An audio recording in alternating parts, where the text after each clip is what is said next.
Jonathan Gardner slid the divorce papers across the polished oak table as if he were closing a routine deal. The notary sat 3 feet away. 2 witnesses stood by the door. "You've contributed nothing," he said evenly, loud enough for everyone in the room to hear. "Sign it. Let's not make this harder than it needs to be." Kendall Gardner did not argue. She did not cry. She did not look at him. Inside the pocket of her wool coat, folded neatly over the back of her chair, rested a lottery ticket worth $640 million. Jonathan did not know. Not yet. If you believe dignity doesn't have to shout to be powerful, stay with this story until the very end. Justice has a quiet way of arriving. Before we continue, tell me where you're watching from and your local time. It's always meaningful to see how far these stories travel. And if you value stories about fairness, strength, and consequences that unfold the right way, consider subscribing. Kendall Gardner kept receipts the way other people kept souvenirs. They were not clutter to her. They were memory, evidence, quiet proof that something had happened exactly as it had happened. In the second drawer of her desk at home, every grocery slip was flattened and dated. Utility bills were stacked in monthly folders. Insurance letters were highlighted in pale yellow where numbers changed. Kendall did not do this out of paranoia. She did it because details once lost rarely returned intact. She worked as an administrative coordinator at Westbridge Family Clinic, a modest but respected practice on the north side of town. Her desk sat near a window that overlooked a parking lot lined with brittle maple trees. Patients rarely noticed her beyond the clipboard she handed them. Doctors relied on her more than they admitted. Kendall knew every schedule gap, every overdue invoice, every supplier that quietly increased costs by 3% without notice. She did not raise her voice when correcting someone. She simply forwarded the email.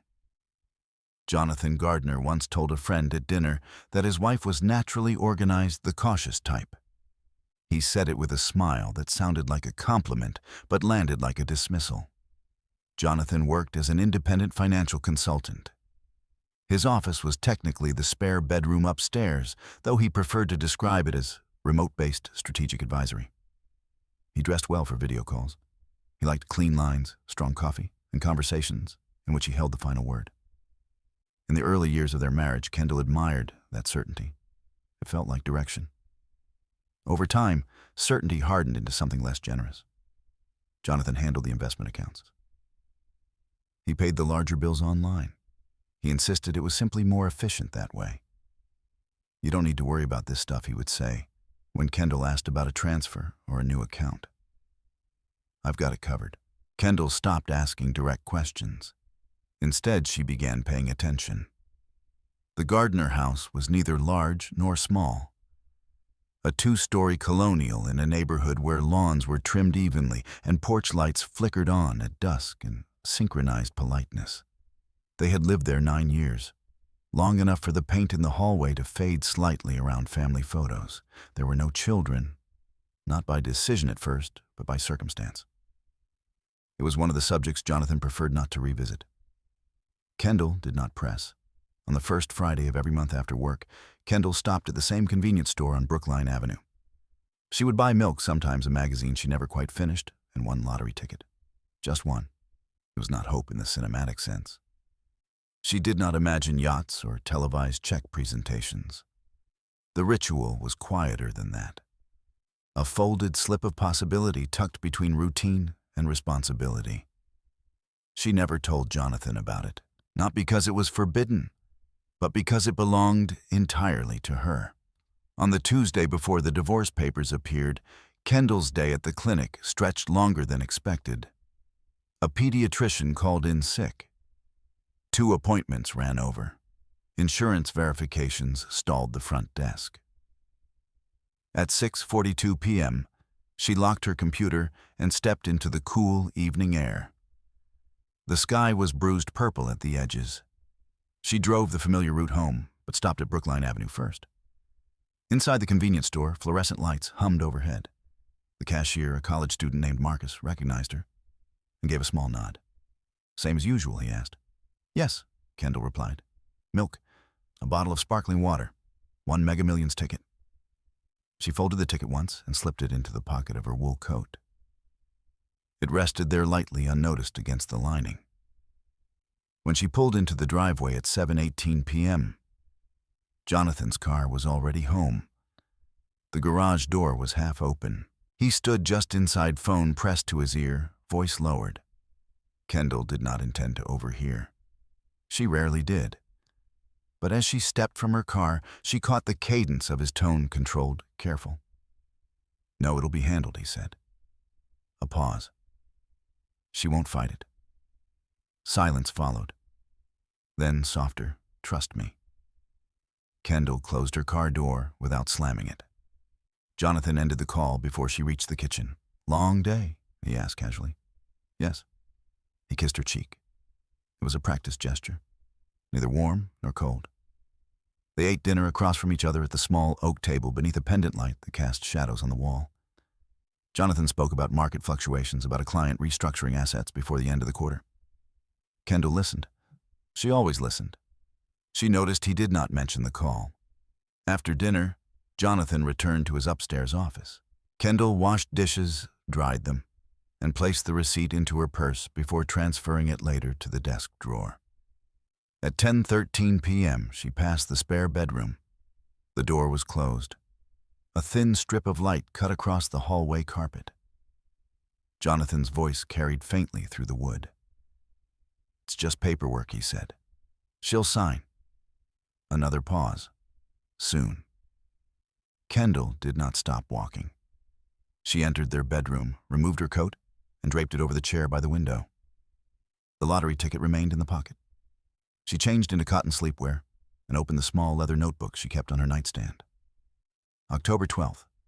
Late call in garage, tone controlled, mentioned handled. Upstairs call, she'll sign. She closed the notebook without commentary. The next morning, Jonathan left early, earlier than usual. Kendall stood at the kitchen sink with her coffee and watched his car disappear down the street. At 9:27 a.m., while verifying patient insurance, she received an email notification from their joint bank account. A balance update. She did not react outwardly. She finished the verification call before opening the banking app. There had been 3 transfers the previous week. Small enough individually to avoid drawing attention. Significant in accumulation. Kendall took a screenshot, then another, scrolling carefully. She did not confront Jonathan that evening. Instead, she logged into their shared financial portal after dinner while he showered upstairs. There were additional outgoing payments labeled consulting services. Kendall opened her notebook again. October 13th. 3 transfers, $4.200 total, label consulting, no prior notice. Her handwriting remained even. Jonathan emerged from the shower, toweling his hair. You're quiet, he observed. Just tired, Kendall replied. He studied her face for a second longer than usual, perhaps searching for friction. There was none. That night, Kendall lay awake longer than he did. She listened to his breathing settle into rhythm. The lottery ticket remained in her coat pocket downstairs. The following afternoon, Jonathan texted her at 3:11 p.m. We need to talk tonight. Kendall read the message once, then again. She placed her phone face down on her desk and finished scheduling appointments through Friday. When she returned home at 6:05 p.m., Jonathan was seated at the kitchen table. A manila folder lay in front of him. It was thick enough to hold consequence. Kendall, he began, voice measured. I think we both know this isn't working. She stood across from him, hands resting lightly on the back of a chair. He spoke about compatibility, about growth, about moving forward with clarity. He did not mention the transfers. He did not mention the phone calls. When he slid the folder toward her, Kendall saw the heading before she touched it. Petition for dissolution of marriage. Jonathan continued speaking. His words were structured, almost rehearsed. It'll be easier if we handle this quickly, he said. There's really nothing complicated here. Nothing complicated. Kendall lowered her eyes to the first page.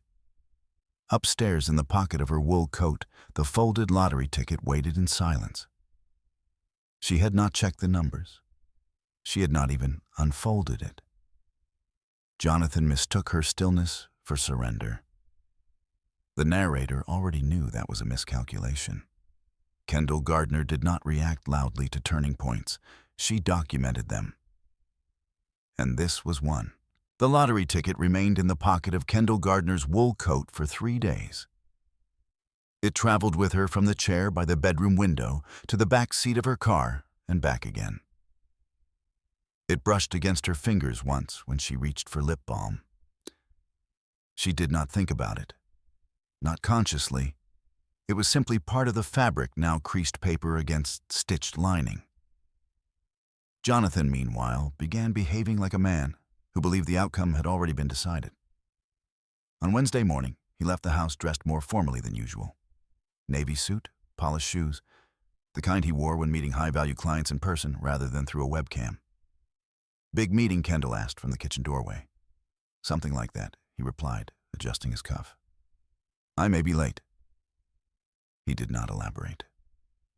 Kendall watched him back the car down the driveway. She noted the time, 7:12 a.m., before rinsing her coffee mug and placing it carefully on the drying rack. At work, her day unfolded in predictable increments. A rescheduled appointment. A billing discrepancy resolved. A new patient intake packet printed twice because the first copy misaligned by half an inch. Routine steadied her.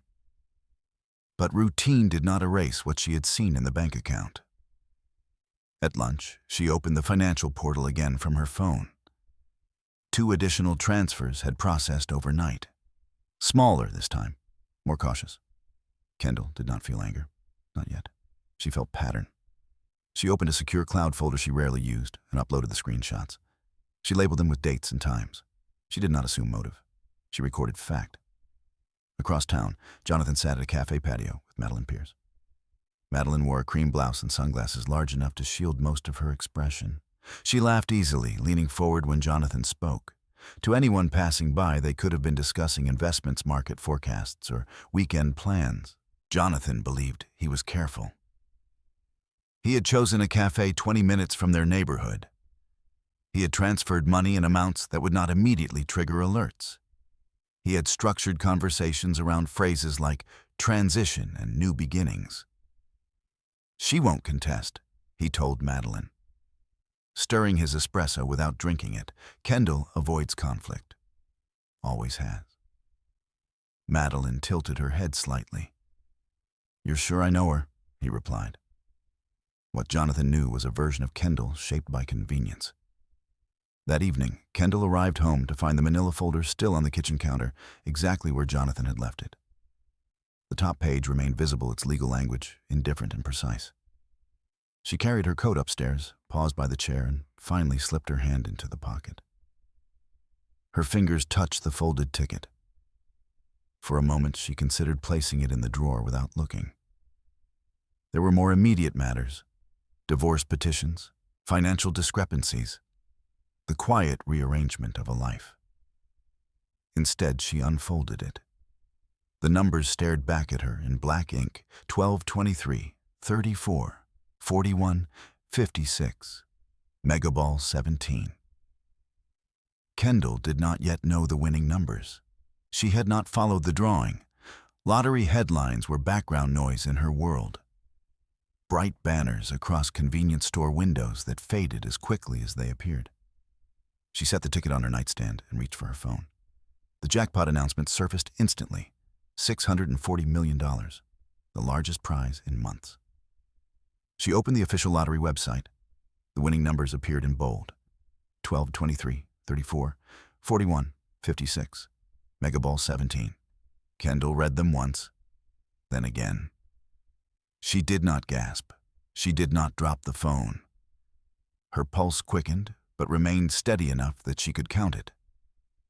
She compared each number carefully, finger tracing across the paper. Every digit matched. The narrator, who had known this moment would arrive, observed the silence that followed. It was not the silence of disbelief. It was the silence of recalibration, Kendall sat on the edge of her bed, ticket in one hand, phone in the other. The room looked unchanged. The framed photograph above the dresser, taken during their 3rd anniversary trip to Maine, remained slightly crooked.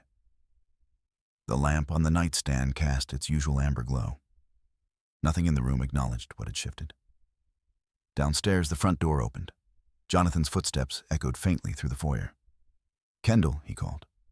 She folded the ticket once more, exactly along its original crease, and placed it back in her coat pocket. "Yes," she answered evenly. Jonathan entered the bedroom doorway moments later, loosening his tie. "I stopped by the attorney's office," he said, tone casual. "They're ready whenever you are. We can schedule the signing Friday." Friday, 3 days away. Kendall looked at him with an expression so calm it bordered on distant. "I need time to review everything," she replied. "It's standard," Jonathan insisted. "There's really no reason to drag this out." Drag. Kendall noted the word internally. "I'll review it," she repeated. Jonathan exhaled through his nose, a subtle sign of irritation. "Fine, but let's not complicate it." He turned away first. That night, while Jonathan slept, Kendall moved quietly. She removed the lottery ticket from her coat and placed it inside a plain envelope. She did not write anything on the outside. She slid the envelope between 2 pages of her leather notebook, the one where she had recorded dates and transfers and phrases like, "she'll sign." Then she opened her laptop.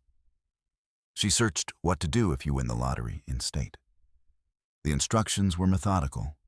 Sign the back of the ticket immediately. Secure it in a safe place. Consult a financial and legal advisor before claiming. Do not publicize your win prematurely. Kendall retrieved the envelope again. With a steady hand, she signed her name across the back of the ticket. Kendall Marie Gardner. The ink dried without ceremony. She did not wake Jonathan to tell him. The next morning, Jonathan behaved as though momentum favored him. He brewed coffee for both of them, an unusual gesture, and set her mug down gently. "I know this is hard," he said, performing empathy with careful inflection. "But it's the right move." Kendall studied his face.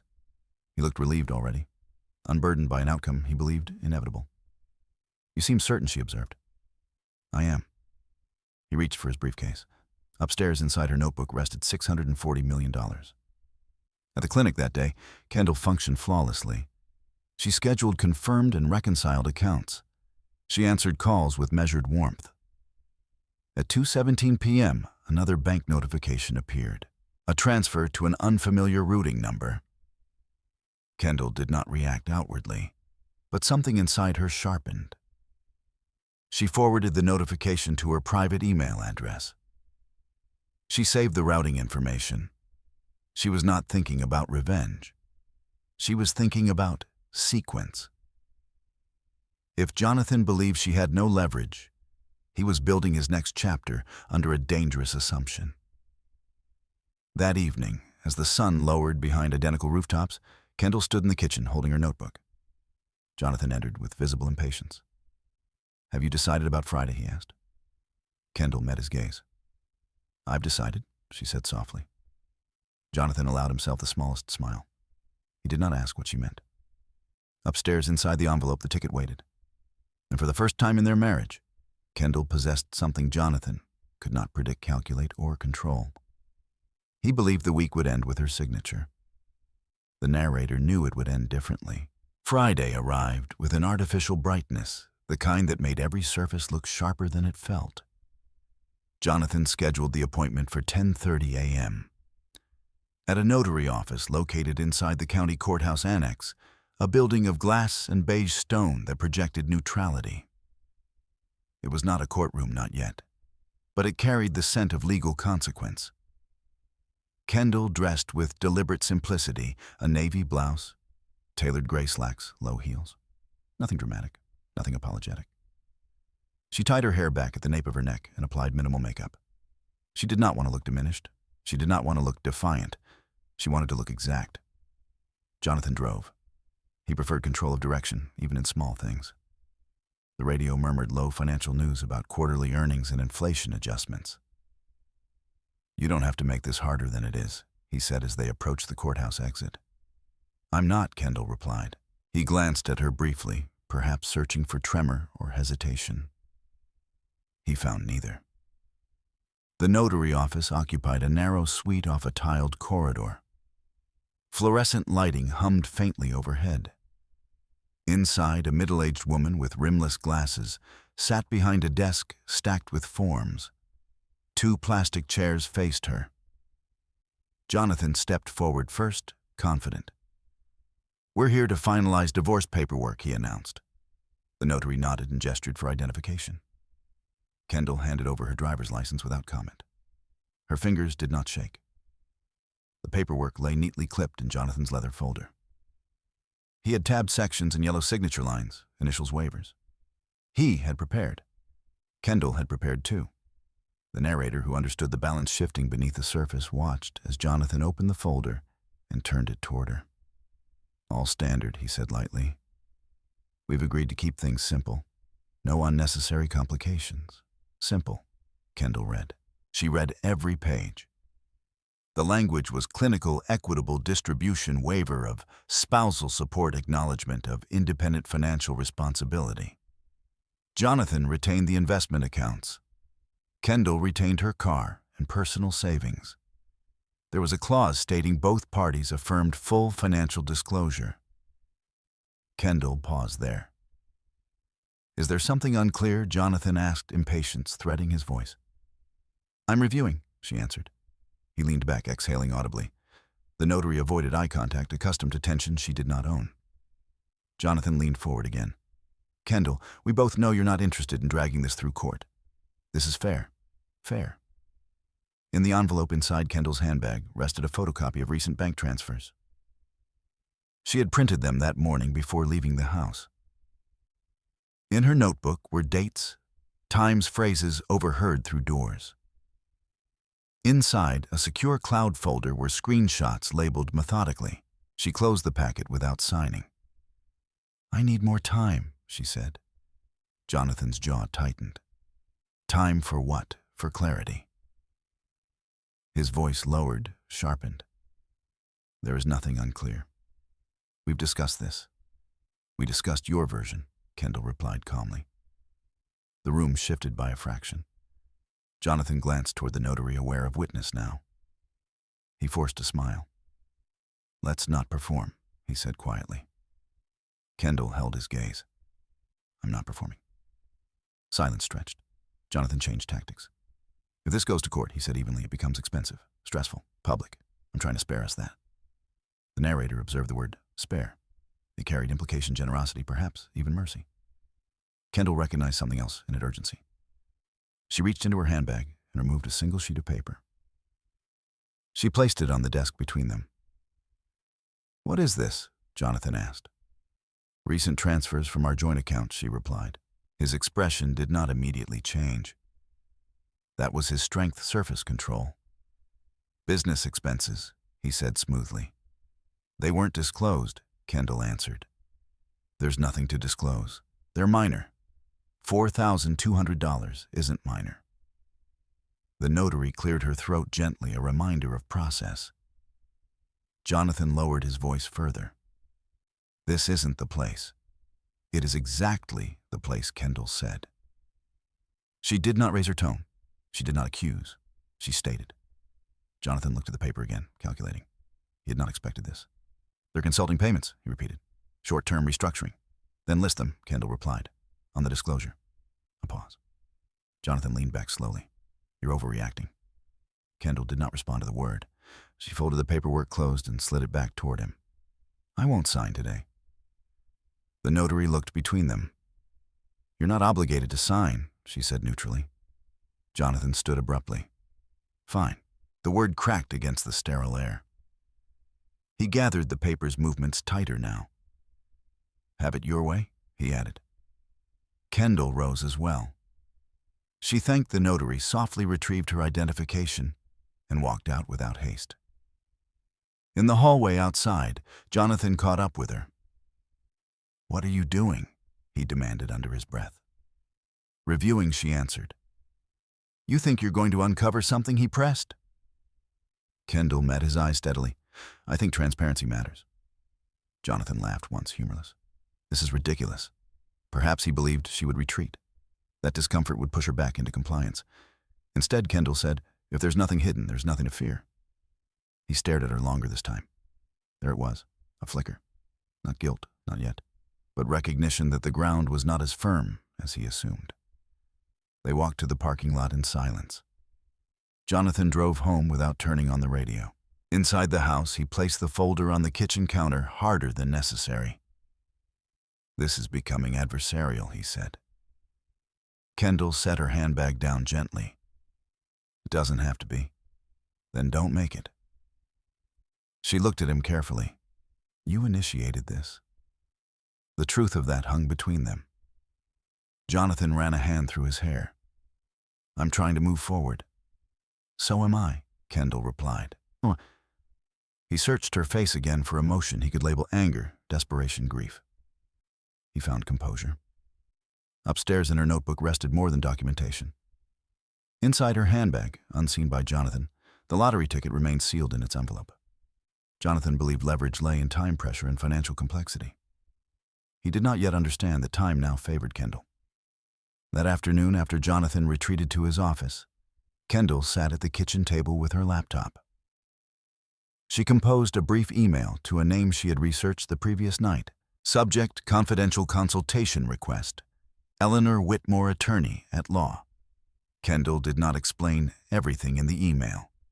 She requested an appointment. She emphasized urgency. She asked about discretion. She attached nothing. Before pressing send, she glanced toward the staircase, ensuring Jonathan's door remained closed. Then she clicked. The message disappeared into digital space. Within minutes, an automated reply acknowledged receipt. Kendall closed her laptop and folded her hands on the table. The house felt different now. Not hostile, not yet fractured, but suspended. Jonathan believed he had delayed the inevitable by a week at most. He did not know that the inevitable had already changed shape. Kendall Gardner did not refuse to sign because she wished to fight loudly. She refused because she was no longer uninformed. And the next steps would not be taken in a notary office, under fluorescent light. They would be taken with counsel, with documentation, with precision. Jonathan had expected compliance. What he encountered instead was patience. And patience, when paired with knowledge, becomes something far more formidable. The bank notification arrived at 2:17 a.m. Kendall did not hear it immediately. Her phone lay face down on the nightstand, muted except for emergency calls. Jonathan slept beside her, turned slightly toward the window, his breathing steady and unaware. At 6:02 a.m., Kendall's eyes opened the way they always did, without alarm, without drama. Habit carried her upright. She reached for her phone before her feet touched the floor. The notification preview read, Transfer completed, $3.850, external account. Kendall sat still. She did not wake Jonathan. She did not inhale sharply. She simply unlocked the screen. The transfer had processed at 1:58 a.m., an hour when most legitimate consulting invoices did not move quietly between accounts. She opened the banking app and navigated to transaction history. There it was, another outgoing payment labeled Advisory Services. The routing number differed from the previous ones, pattern expanding. Jonathan stirred faintly beside her. Kendall lowered the brightness on her phone and slipped from the bed. In the bathroom, she closed the door softly and examined the details. She took screenshots, every screen, every page. She zoomed in on routing numbers, timestamps, confirmation IDs. She emailed the images to her private account and saved copies to her encrypted cloud folder. She did not assume motive. She recorded fact. Downstairs, the kitchen remained dim. Kendall brewed coffee and stood at the counter watching steam rise from the mug. She replayed the previous weeks in her mind, not emotionally, but chronologically. Garage call, she'll sign. 3 transfers, 4, now 5. Jonathan descended the stairs at 6:41 a.m., adjusting the cuffs of his shirt. "You're up early," he said. "So are you," Kendall replied evenly. He poured himself coffee. "I couldn't sleep." She nodded. "Busy night." He paused half a beat too long. "Emails," he said. "International client." Kendall held his gaze for a fraction longer than necessary. "Of course," she answered. Jonathan sipped his coffee. "Have you thought more about resolving this?" "I have," she said. "And I'll be seeking independent counsel." The word counsel shifted something subtle in the air. Jonathan set his mug down slowly. "You don't need a lawyer to review something straightforward. I prefer to have one." "This isn't a courtroom drama," he said lightly, though the lightness did not fully land. "It's paperwork. Paperwork with financial implications," Kendall replied. He studied her more carefully now. "You're making this adversarial. I'm making it transparent." Jonathan's jaw tightened briefly. "There's nothing hidden." Kendall did not argue.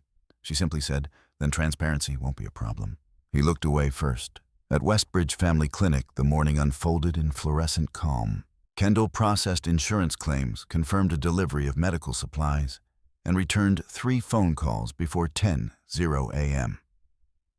At 10:12, her phone vibrated with a response to the email she had sent the previous day. Eleanor Whitmore's assistant confirmed an appointment for that afternoon at 4:30 p.m. Kendall did not smile. She noted the time in her notebook. That afternoon, before leaving work, she printed a clean set of bank statements covering the previous 2 months. She placed them in a plain folder without markings. Jonathan texted at 3:47 p.m., running late tonight. Kendall read the message once and slipped her phone into her purse. Eleanor Whitmore's office occupied the 3rd floor of a modest brick building downtown. The waiting room was quiet, lined with framed degrees and shelves of legal volumes that suggested depth rather than display. Eleanor herself appeared precisely on time. She was in her early 50s silver streak, threading through dark hair pulled back neatly. Her suit was charcoal. Her expression was direct, but not unkind. "Miss Gardner," she said, offering her hand. "Come in." Kendall followed her into a private office. "What can I help you with?" Eleanor asked once they were seated. Kendall did not begin with emotion. She began with sequence. "My husband filed for divorce," she said. "He presented documents for signature. I declined." Eleanor nodded once.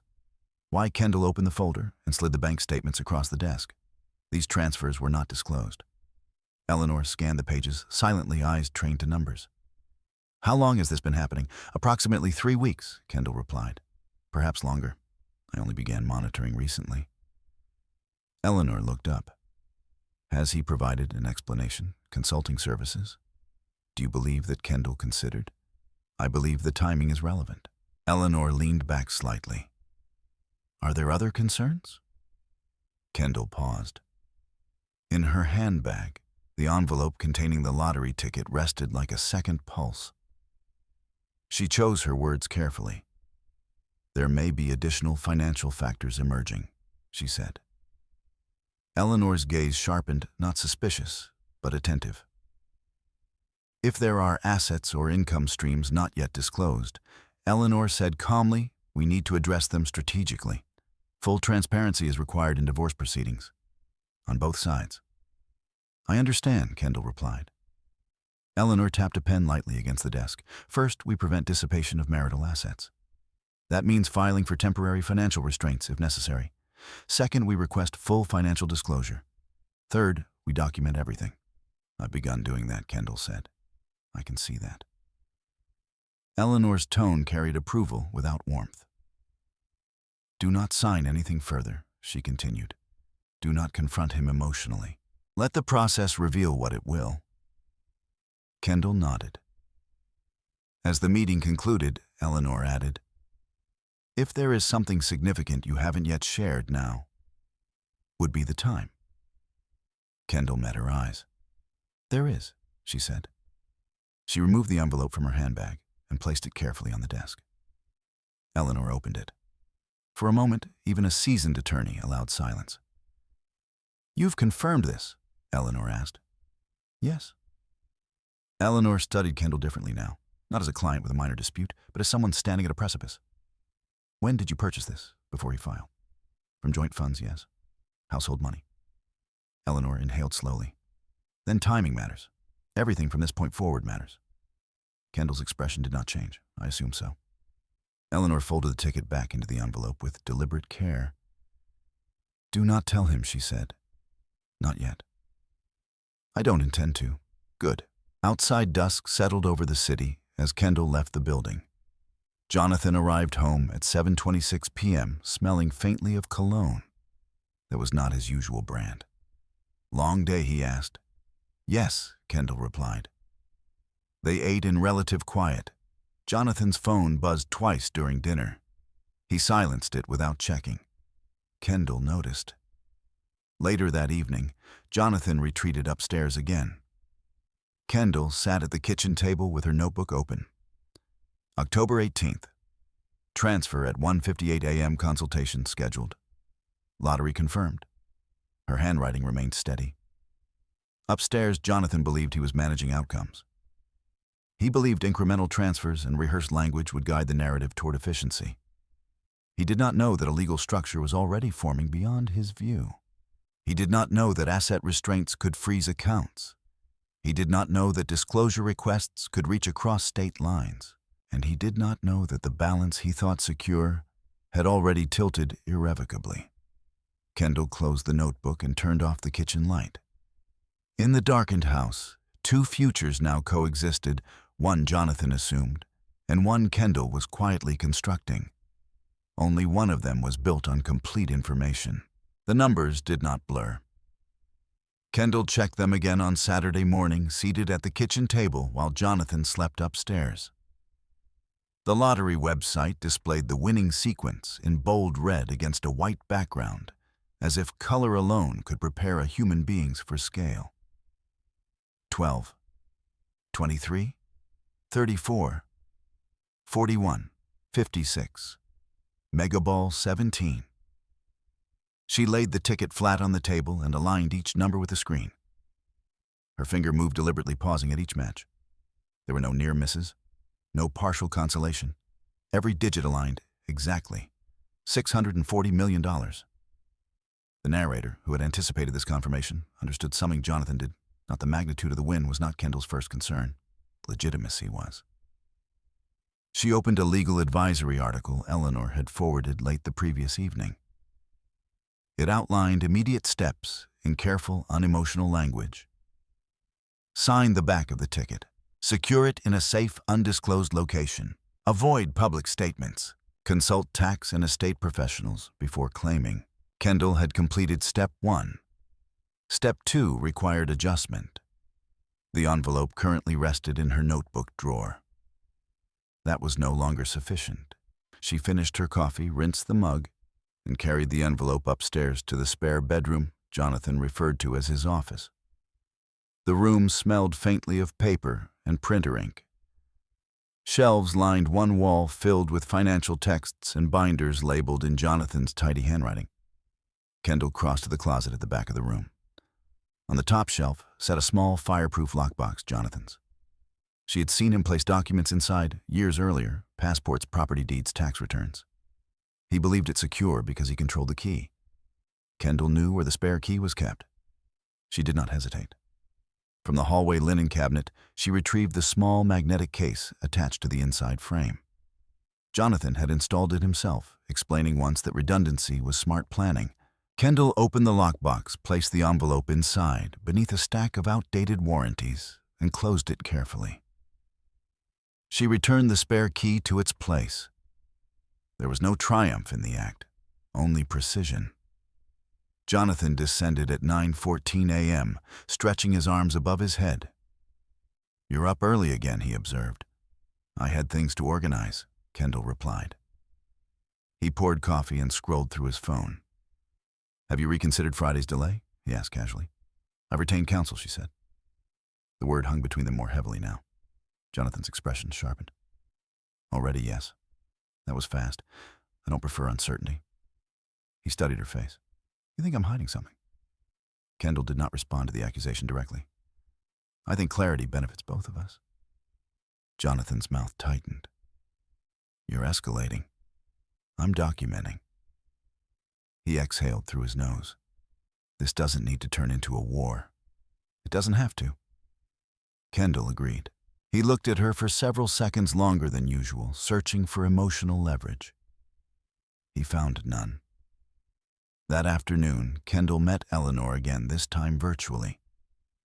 Eleanor's office wall of legal volumes framed her on the screen. I've secured the ticket, Kendall said. Good, Eleanor replied. We need to discuss classification. Kendall understood the implication. If purchased during the marriage with marital funds, it may be considered marital property, Eleanor continued. However, Jonathan's behavior, especially financial misconduct, will affect negotiation dynamics.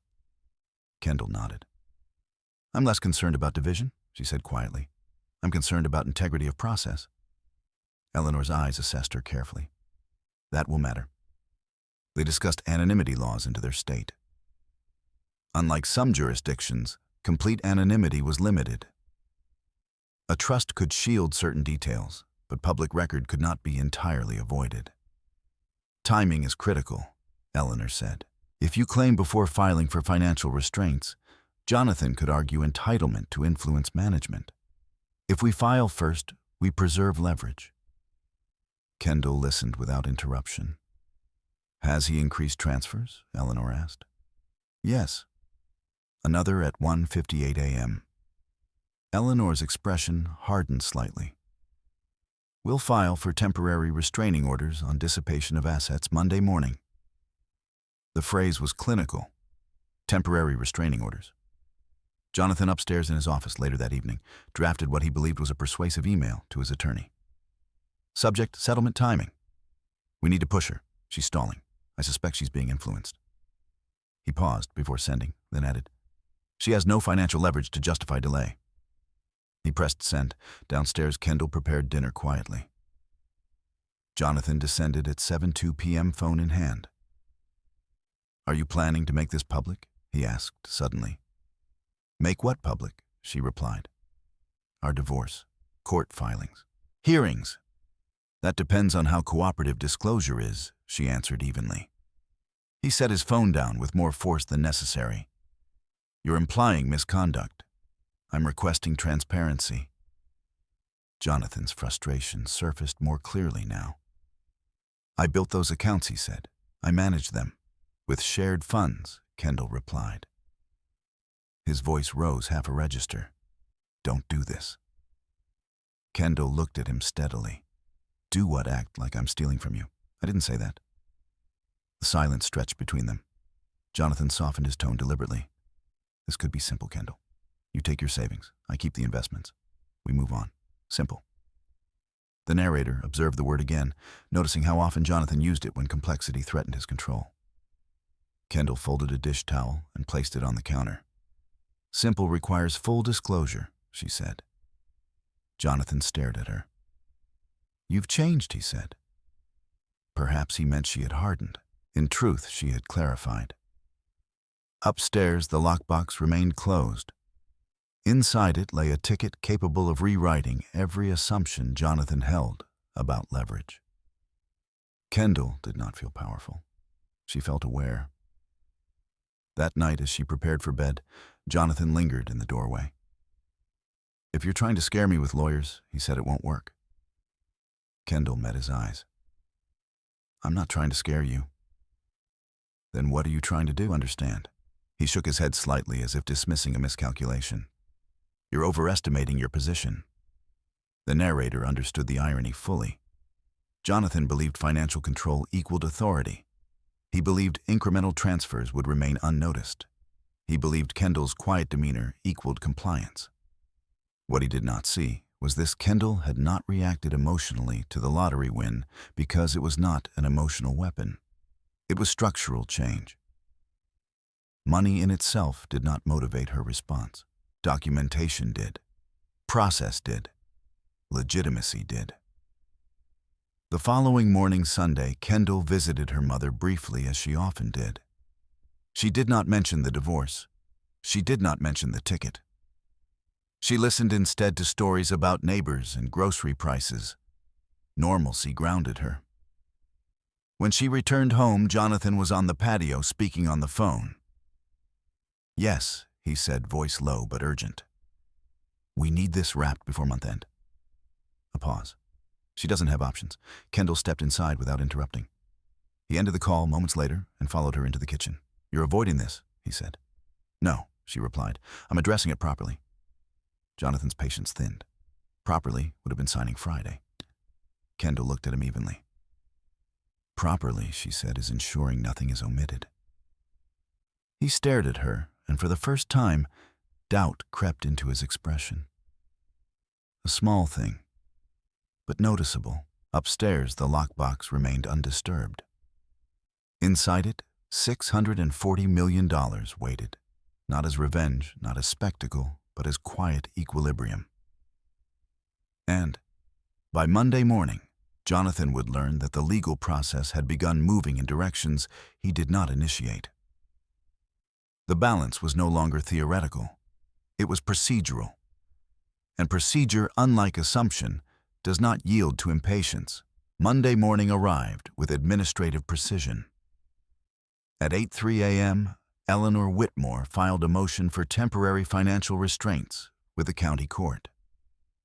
The language was exact, unemotional, and rooted in statutory authority to prevent dissipation, concealment, or transfer of marital assets pending equitable distribution. Jonathan received notice at 9:17 a.m.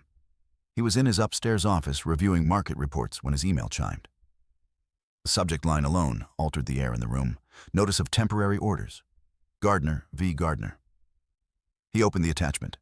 His expression did not immediately fracture. Jonathan had trained himself over years of negotiation to keep reactions internal. But his shoulders stiffened, his jaw set. Temporary restraint on transfer of funds without mutual consent or court approval. Mandatory financial disclosure within 14 days. Automatic preservation of records. He read it twice. Downstairs, Kendall was placing her shoes by the door after returning from work. She heard his footsteps on the stairs before she saw him. "What is this?" Jonathan demanded, holding his phone out as if it were an accusation. Kendall looked at the screen calmly. "It's a standard order," she said. "For what?" he asked sharply. "For transparency." His voice rose. "You filed a motion to freeze accounts." "To preserve them," she corrected. Jonathan laughed once, sharp and incredulous. "You're treating me like a criminal. I'm treating the situation seriously. You blindsided me. You presented divorce papers without discussion." "That's not the same. It's a legal action," Kendall said evenly. "So is this." He stared at her anger, now visible. "You could have talked to me. I tried." The truth of that lingered between them, inconvenient and quiet. Jonathan turned away, pacing once across the kitchen tile. "This complicates everything," he said. "My clients are not part of this motion," Kendall replied. His eyes narrowed slightly. "You've been planning this?" "Yes." There was no apology in her tone. Jonathan studied her face, as if searching for the version of Kendall he recognized the one who deferred, who allowed him to frame decisions as inevitabilities. That version was absent. Instead, he saw composure. "You think you've gained leverage," he said carefully. "I think process matters," she answered.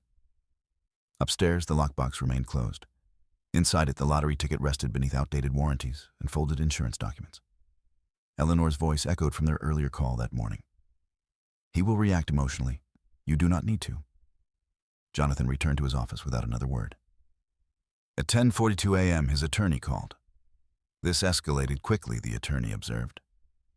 Jonathan's tone regained measured control. "She's overreacting.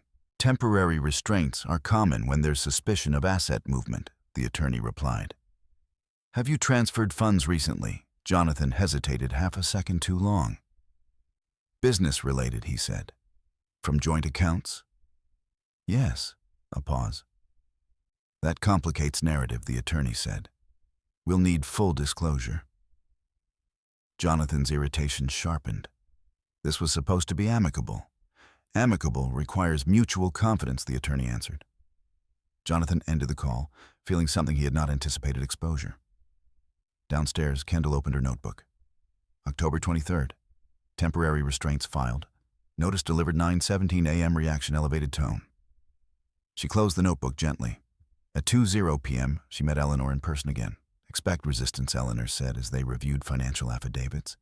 But the order prevents further transfers. Will previous transfers be scrutinized? Kendall asked. Yes. Eleanor's tone remained steady. Jonathan now has legal obligation to disclose every account, every transfer, every asset. Failure carries consequences. Kendall nodded once. And the lottery? Eleanor asked quietly. Still secured. Good. We wait. Waiting did not trouble Kendall. Jonathan, however, struggled with it. That evening, he descended the stairs carrying printed documents. You want disclosure? He said. Fine. He placed a stack of financial summaries on the table. These are my accounts, investment portfolios, retirement. Kendall examined the documents. They were incomplete. No reference to the external routing numbers she had documented. No mention of advisory payments, she said calmly. They're operational, Jonathan replied. Short-term, they're marital funds, Kendall said. His patience thinned again. You don't understand how consulting works. Then explain it fully in disclosure, she answered. Jonathan leaned closer across the table.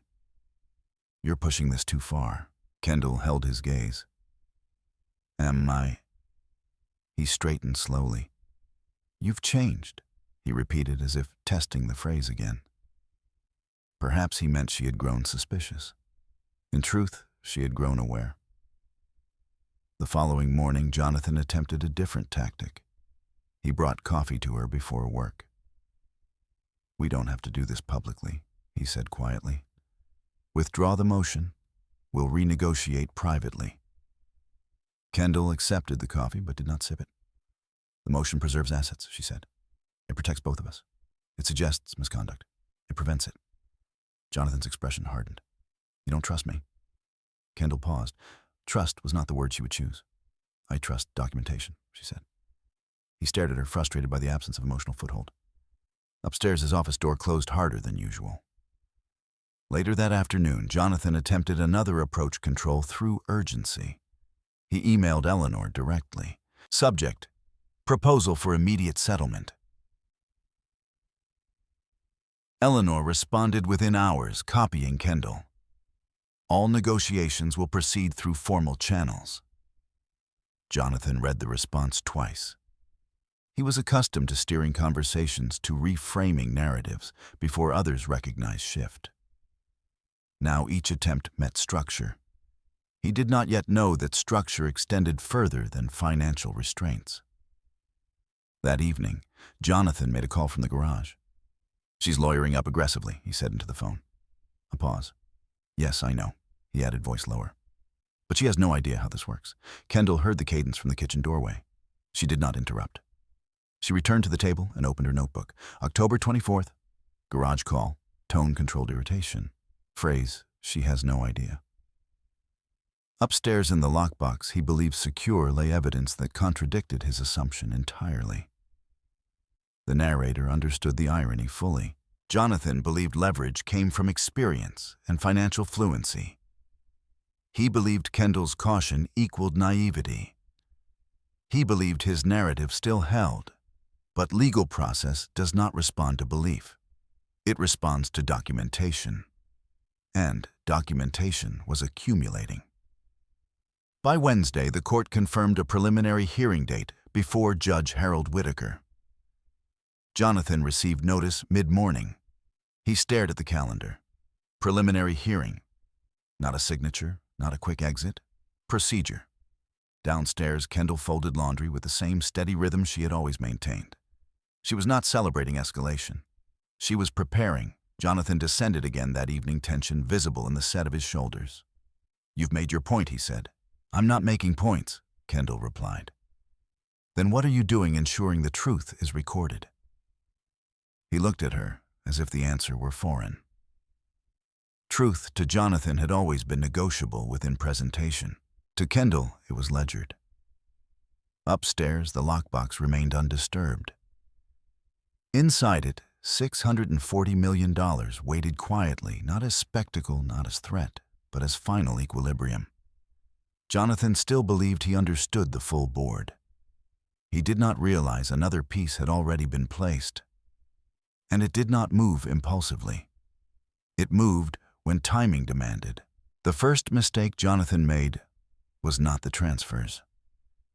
It was the assumption that digital correspondence disappeared simply because it had been deleted from one device. Kendall discovered the emails on a Wednesday evening while reviewing shared cloud storage settings. It was a practical habit. She and Jonathan had once synchronized calendars and documents for tax season. The sync had never been fully undone. Jonathan had created a new folder months ago, archived, then removed from his primary inbox. But the cloud retained fragments, auto-saved drafts, metadata, a trail of subject lines. Kendall did not search for betrayal. She searched for sequence. The folder title was Neutral Project M. Inside were threads between Jonathan and Madeline Pierce. Kendall recognized the name immediately. Jonathan had mentioned her once in passing a colleague from a restructuring seminar. The emails were not explicit. They did not need to be. One read, "Once this is finalized, we won't have to keep scheduling around her." Another, "I've started moving funds gradually. She doesn't track details." And later, "If she signs Friday, everything accelerates." Kendall did not react outwardly.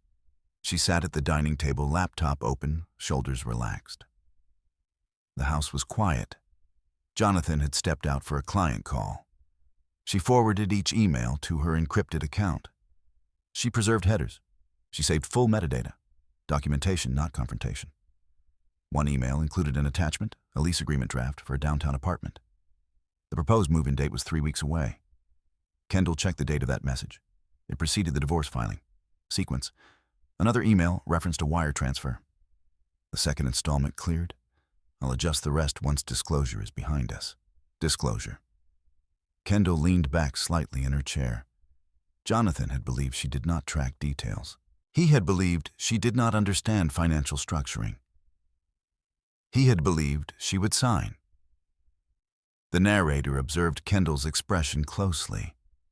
There was no dramatic heartbreak, no visible devastation.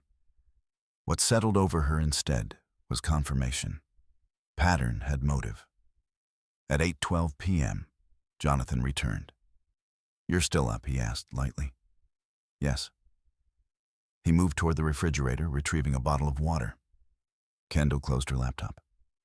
"Did your call go well?" she asked. "Productive," he replied. She watched him drink. There were questions she could ask. Who is Madeline Pierce? Why is there a lease agreement dated before our divorce discussion? What are the installment transfers referencing? Kendall asked. None of them. Jonathan mistook silence for ignorance. The following morning, Kendall forwarded the email thread to Eleanor.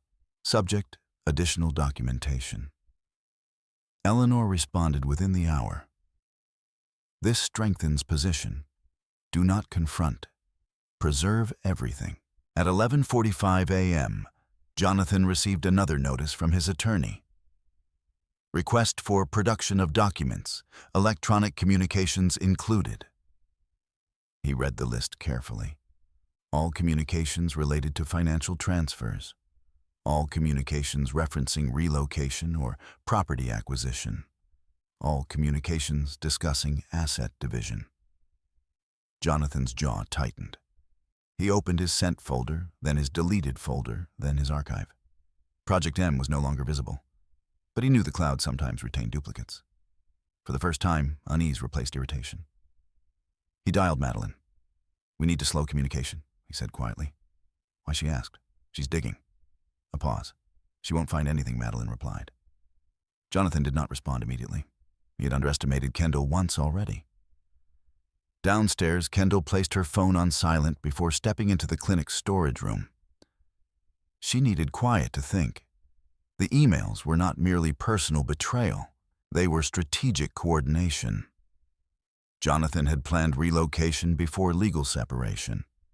He had scheduled financial restructuring prior to disclosure. He had described her as inattentive, Kendall opened her notebook.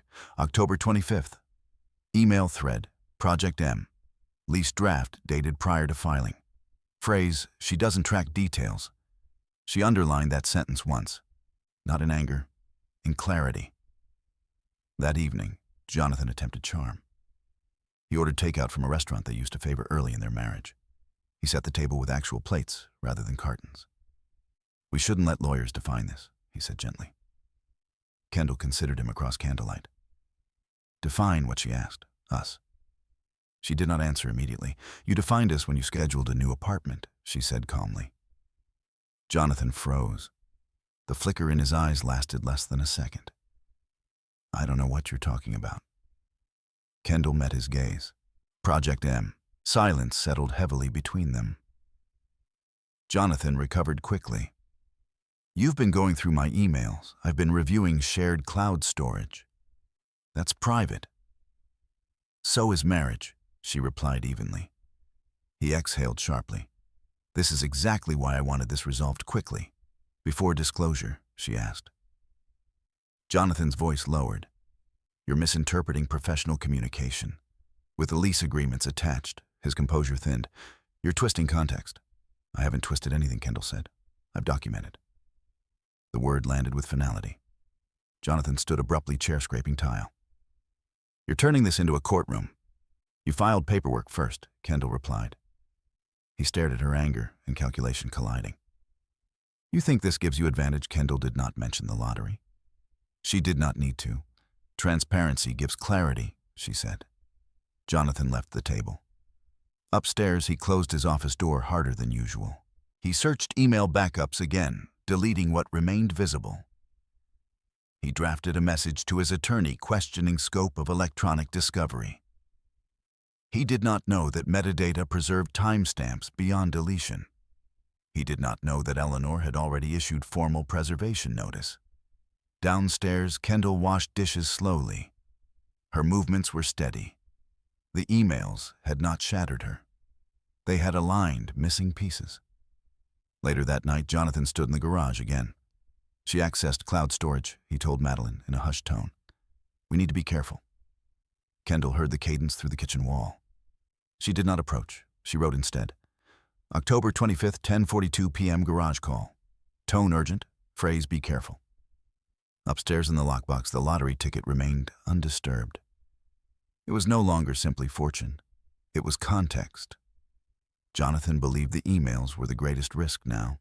He did not yet grasp that the true shift in power was not emotional or digital. It was structural. The emails would demonstrate intent. The bank records would demonstrate movement. The legal orders would demonstrate pattern. And when disclosure reached full scope, Jonathan would understand that every assumption he made about Kendall's awareness had been recorded in ink. The narrator understood something else as well. Kendall's restraint was not passive. It was strategic. She did not need to confront loudly. She did not need to humiliate. She needed only to allow process to unfold. Jonathan still believed he could manage outcome through persuasion. But persuasion does not override documentation. And documentation, once preserved, does not forget. The subpoena was issued on a Thursday. It moved quietly through institutional channels, typed, filed, stamped, and delivered with bureaucratic efficiency.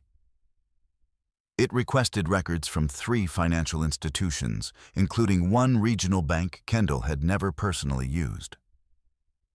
Jonathan received notice of the subpoena request through his attorney late that afternoon. He read the bank's name twice: Crestview Federal Credit Union. It was not the primary bank tied to their joint account. It was the one he had opened online 6 months earlier. Jonathan closed his office door before calling his attorney. "She has no basis to request records from Crestview," he said, voice tight. "She has basis if marital funds were transferred," the attorney replied. "Were they?" Jonathan did not answer immediately. "That account is operational," he said carefully. "Operational does not exclude disclosure," the attorney responded. "If joint funds seeded it, it's subject to review." Jonathan ended the call, feeling something unfamiliar pressing at the edges of his composure containment. Downstairs, Kendall sat at the kitchen table, with a printed copy of the subpoena draft Eleanor had shared with her. She had not known about Crestview by name. She had only followed routing numbers. Eleanor had traced one of the late-night transfers to that institution. Structuring often involves smaller, incremental transfers to avoid scrutiny, Eleanor had explained. But patterns leave trails. Kendall had nodded. Now the trail had a destination. That evening, Jonathan approached her with deliberate calm. "You've requested records from a credit union I use for client transactions," he said evenly. "Yes," Kendall replied. "That's business. If it contains marital funds, it's relevant. You're fishing. I'm clarifying." Jonathan leaned against the counter, arms crossed. "This is unnecessary." "So are hidden transfers," she answered. His jaw tightened. "You're implying wrongdoing." "I'm requesting documentation." The conversation circled familiar terrain. Jonathan shifted tactics. "You don't understand the damage this does," he said. "Subpoenas signal distrust. Trust is supported by transparency," Kendall replied. He stared at her for several seconds before turning away. Upstairs in the spare bedroom office, Jonathan opened his laptop and logged into Crestview Federal. The balance reflected cumulative transfers from the joint account. He had labeled them as consulting revenue within the system. But the seed money had come from marital funds. He clicked through transaction history scanning for anything that could be interpreted as concealment. There it was, installment payments to a property management company, and a security deposit, Madeline's lease. Jonathan closed the laptop slowly. The narrator observed the shift. Until now, Jonathan believed he controlled the narrative. Now he understood that narrative was subject to verification. The following Monday, Crestview responded to the subpoena. Records were delivered electronically to Eleanor's office. Kendall sat across from Eleanor's desk as they reviewed the documents. "Initial transfer," Eleanor said, pointing to a line item. $3,000 from joint account. She flipped pages. Subsequent transfers totaling $18,400. Kendall listened. Security deposit for residential lease. Eleanor continued. 2 months prepaid rent. Kendall's expression did not change. Dated 3 weeks before he filed, Eleanor added. Sequence. "Does this constitute concealment?" Kendall asked. "It suggests premeditated asset movement," Eleanor replied, "especially if not disclosed." Kendall nodded once. She did not ask about Madeline by name. She did not need confirmation. Eleanor leaned back slightly. "There's more." She handed Kendall another set of records. Wire transfer receipts from Crestview to an out-of-state brokerage. Jonathan had opened a secondary investment account under a variation of his name, Jonathan P. Gardner, rather than Jonathan Pierce Gardner.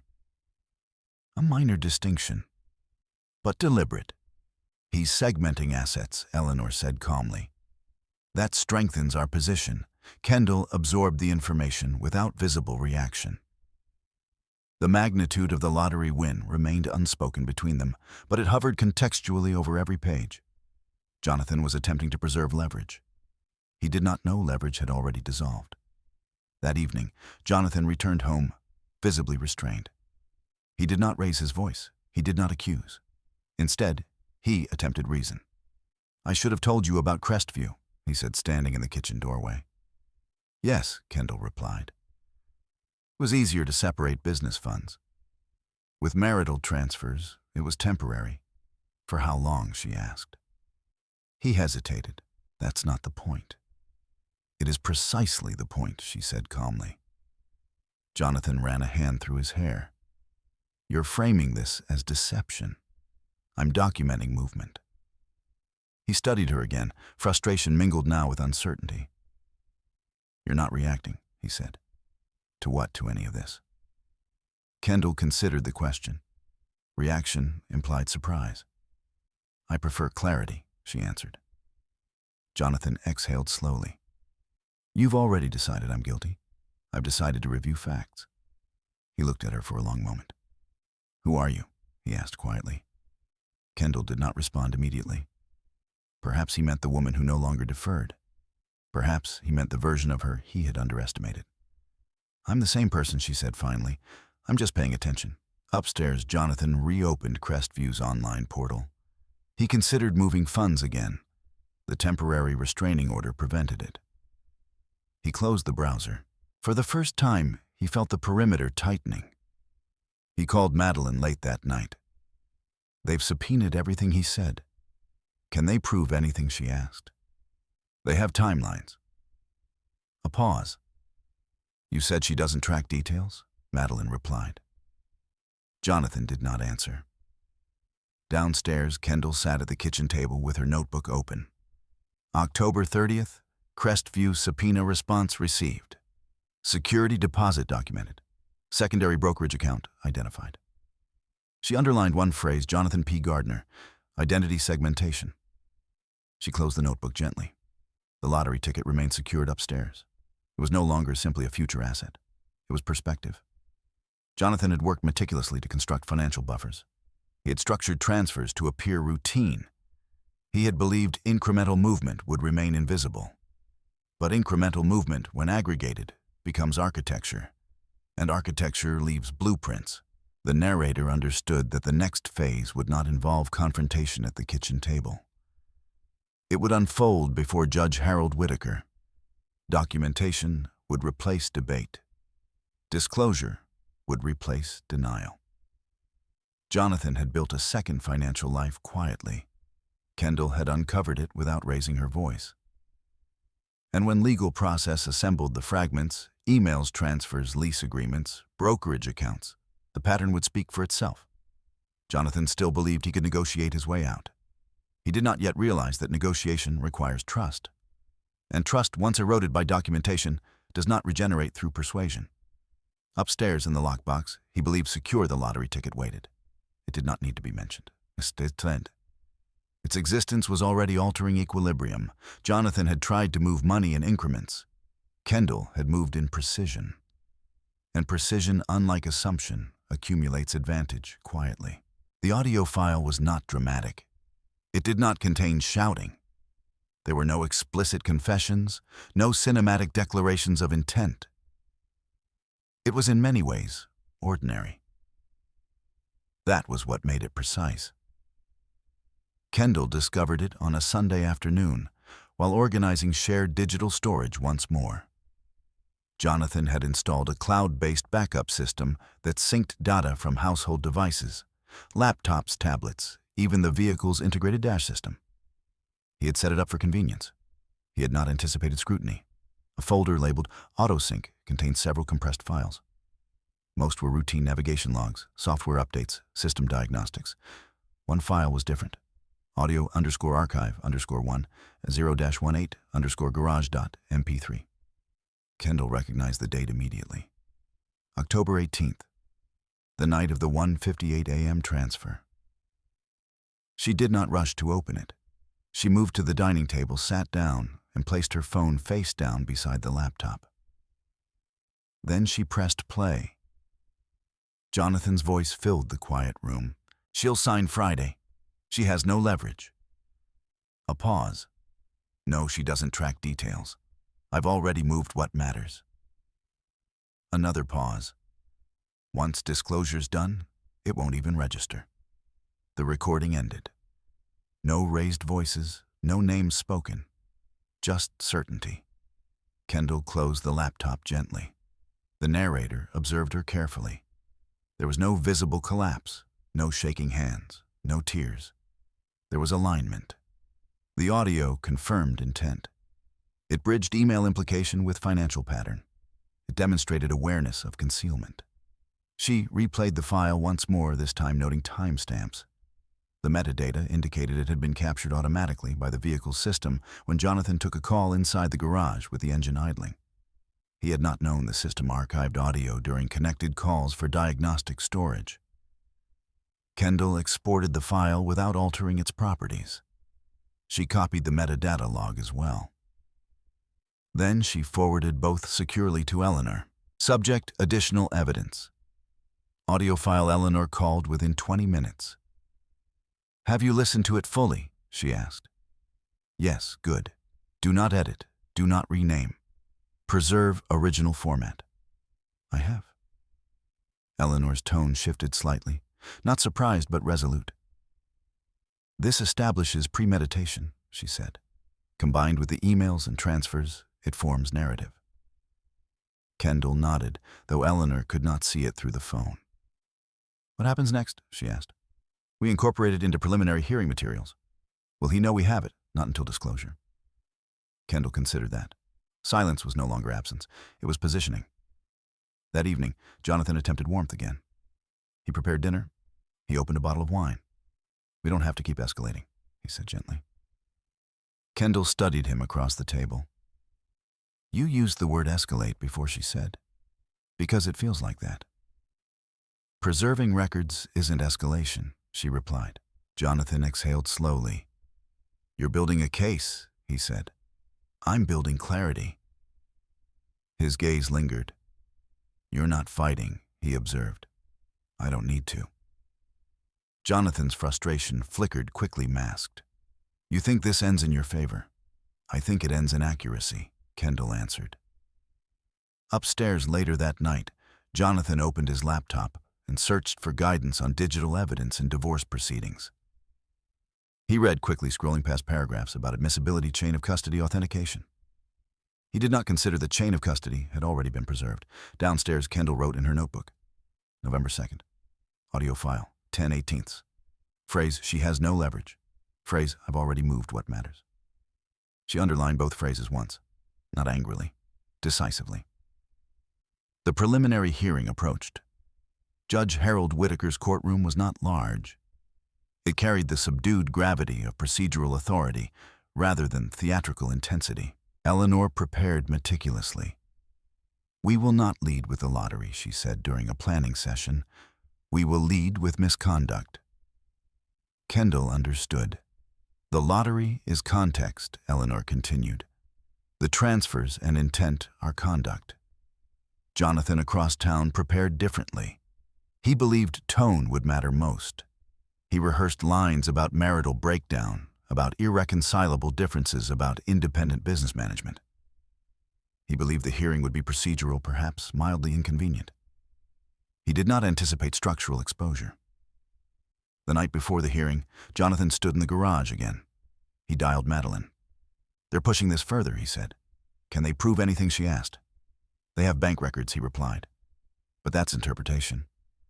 And the emails, I cleaned up most of it. He paused. They won't have anything concrete. Inside the house, Kendall heard only fragments through the closed kitchen door. Concrete. She closed her eyes briefly. Documentation had moved beyond interpretation. It was alignment. The following morning, they stood in separate spaces of the same courtroom. Jonathan adjusted his tie. Kendall carried a slim binder prepared by Eleanor. Judge Whitaker entered promptly. The hearing began with formalities.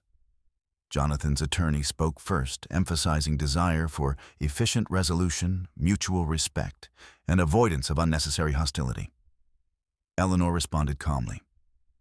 Your Honor, we request continued financial restraints and full compliance with disclosure based on documented evidence of undisclosed transfers and premeditated asset movement. She did not raise her voice. She did not dramatize. She submitted exhibits, bank statements, Crestview records, email excerpts. Then, without emphasis, she referenced the audio file.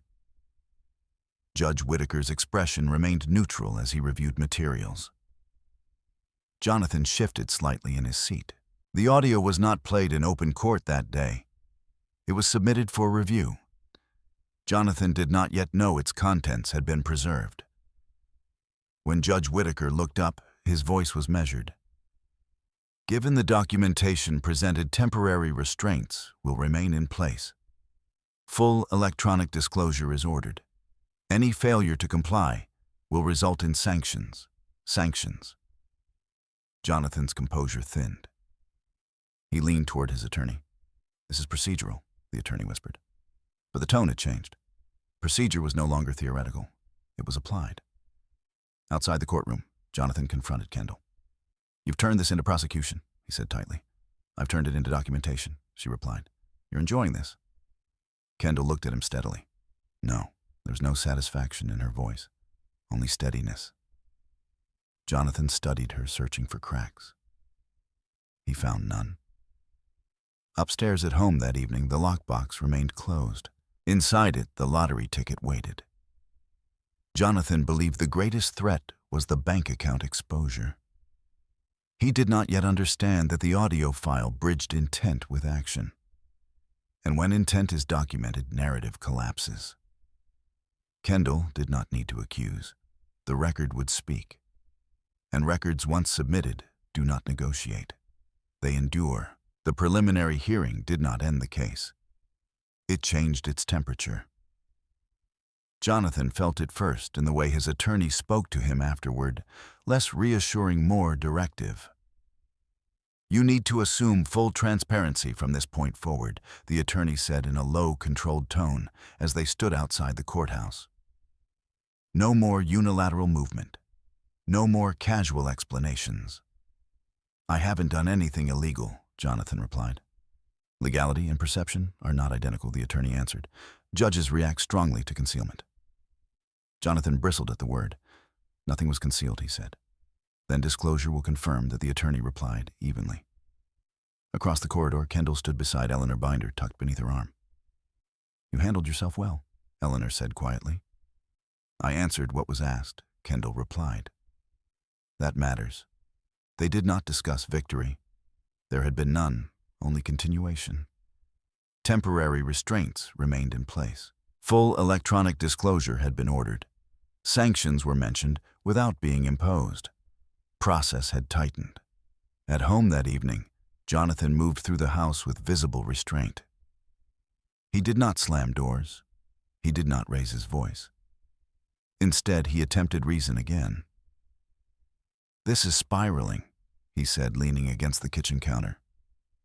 "It's progressing," Kendall replied. "Progressing toward what? Complete disclosure." Jonathan exhaled slowly. "You're acting like I embezzled something. I'm acting like I want documentation. You already have documentation. Not full." He watched her carefully. "You don't trust me," he said. Kendall considered that. Trust to her had never been blind faith. It had been consistency between statement and action. "I trust records," she said. Jonathan's frustration surfaced more clearly now. "You've changed," he said again. Perhaps he meant she had hardened. In truth, she had recalibrated. Upstairs in his office, Jonathan began compiling electronic disclosure documents. Bank statements, investment summaries, tax returns. He hesitated over Crestview records. He included them, but selectively. He omitted the secondary brokerage account under Jonathan P. Gardner. He convinced himself it was temporary restructuring, not concealment. Downstairs, Kendall prepared dinner in measured silence. She did not ask about disclosure. She did not mention the audio file. The narrator observed something subtle shifting inside Jonathan. It was no longer irritation. It was calculation under pressure. The following week, electronic disclosures were exchanged formally between attorneys. Eleanor reviewed Jonathan's submissions with methodical attention. "He included Crestview," she said, during a meeting with Kendall, "but not the brokerage under Jonathan P. Gardner." Kendall nodded once. "Is that omission intentional?" she asked. "Yes," Eleanor replied, "and consequential, very." Eleanor drafted a supplemental request for production. All brokerage accounts, including those opened under name variations or initials. Jonathan received the supplemental request at 4:38 p.m. He read the wording twice. Name variations or initials. His stomach tightened. He called his attorney immediately. "They're expanding scope," he said. "They can," the attorney replied. "Given what's already surfaced. They're fishing. They're following inconsistencies." Jonathan ran a hand through his hair. "If I disclose the brokerage, does that admit wrongdoing?" "It admits existence," the attorney answered. "Withholding now would be worse." Jonathan ended the call, feeling something he had not experienced in years. Lack of control. Downstairs, Kendall sat at the dining table with her notebook open. November 8th. Disclosure incomplete. Brokerage omitted. She closed the notebook. Upstairs, the lockbox remained closed. Inside it, The lottery ticket remained silent. Jonathan had not considered that Kendall might possess resources beyond documentation. He believed leverage lay in numbers he could move. He did not yet understand that leverage also lay in composure. That weekend, Jonathan attempted another shift. He approached Kendall while she was sorting mail. "We don't need to do this in court," he said. "We're already in court," she replied. "I mean, litigate every detail. You initiated litigation," she said evenly. "I initiated dissolution, and dissolution requires disclosure." Jonathan leaned closer, lowering his voice. "If we drag this out, legal fees escalate. I'm aware. You can't afford endless litigation." The sentence landed differently, not because it was loud, because it was assumption. Kendall met his gaze calmly. "I can afford representation," she said. Jonathan held her eyes for a moment longer than comfortable on what he asked. Kendall did not answer. She did not need to. The narrator understood the irony. Jonathan believed financial intimidation might restore advantage. He did not know advantage had already shifted structurally. The supplemental disclosure deadline arrived. Jonathan included the secondary brokerage account. Balances were modest compared to joint holdings. But the transfer trail revealed pattern. Funds moved from joint account to Crestview, from Crestview to brokerage, from brokerage to lease deposit. Sequence. Eleanor assembled the pattern into a timeline. Kendall reviewed it quietly.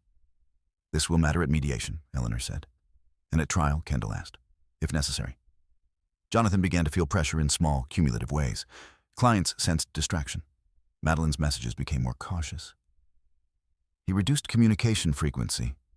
At night, he lay awake longer than usual. He considered confronting Kendall about what she knew.